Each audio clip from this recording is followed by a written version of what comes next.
சாதத்துக்கு ஊற்றி சாப்பிட அருமையான கோழி எலும்பு ரசம். இது டேஸ்ட் ரொம்ப அருமையாக இருக்கும். இதை நம்ம எப்படி செய்யலான்னு பார்க்கலாம். நீங்கள் ஃபஸ்ட் டைம் நம்ம வீடியோ பார்க்குறீங்கன்னா முதல்ல சப்ஸ்கிரைப் பண்ணி சப்போர்ட் பண்ணுங்கள் ஃப்ரெண்ட்ஸ். வாங்க நம்ம வீடியோக்குள்ளே போகலாம். Hello friends, welcome to Shanthi channel. இன்றைக்கி நம்ம சேனலில் கோழி எலும்பு ரசம் எப்படி செய்யலாம் நம்ம இன்றைக்கி பார்க்க போகிறோம். அதுக்கு நான் இன்றைக்கி கோழி எலும்பு ஒரு 400 கிராம் எடுத்துருக்கிறேன். இதை நல்லா கழுவி வச்சுருக்கிறேன். இதை நம்ம குக்கரில் மாற்றிக்கலாம்.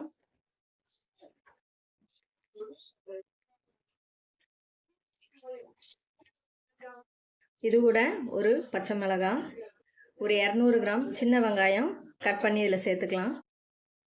இது கூட ஒரு தக்காளி, இதில் ஒரு டம்ளர் தண்ணி ஊற்றிக்கலாம். இதில் ஒரு ஸ்பூன் மஞ்சள் தூள், பெருங்காயம் கொஞ்சம் சேர்த்துக்கலாம். இதை ஒரு மூடி போட்டு 3 விசில் வேக வச்சு எடுத்துக்கலாம்.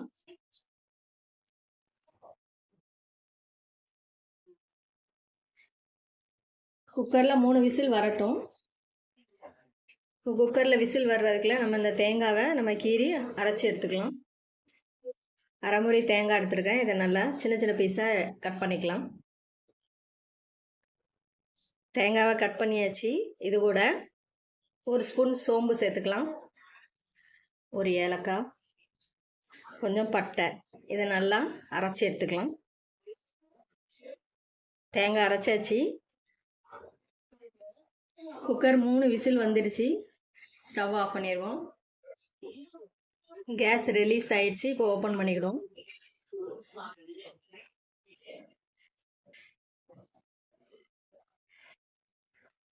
சிக்கன் நல்லா வெந்திருக்கு. இப்போ இதில் நம்ம மசாலா எல்லாம் சேர்த்துக்கலாம். இப்போ இதில் வீட்டில் ரெடி பண்ணி வச்சுருக்கிற மட்டன் மசாலா சேர்த்துக்க போகிறேன். இதில் ஒரு 2.5 ஸ்பூன் சேர்த்துக்க போகிறேன். நீங்கள் அப்படி இல்லைன்னா ஒரு ஸ்பூன் வத்தல் தூளும் மல்லித்தூள் 2 ஸ்பூனும் சேர்த்துக்கலாம்.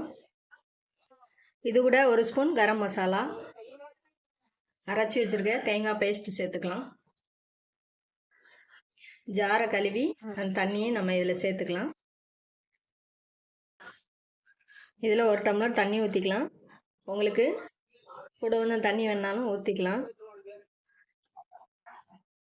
இப்போ நல்லா நம்ம இதை நல்லா கொதிக்க விடலாம்.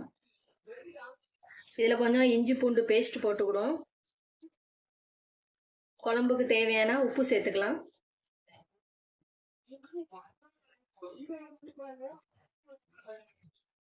குழம்பு நல்லா கொதிக்கட்டும்.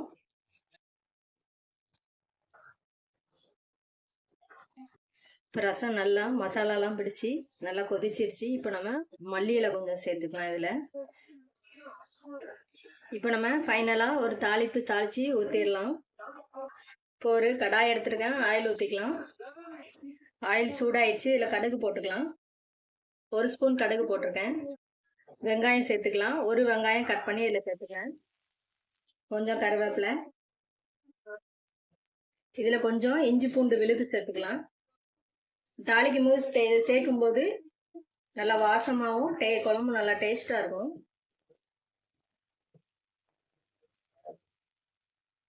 இதை நம்ம அந்த குழம்புல ஊற்றிடலாம்.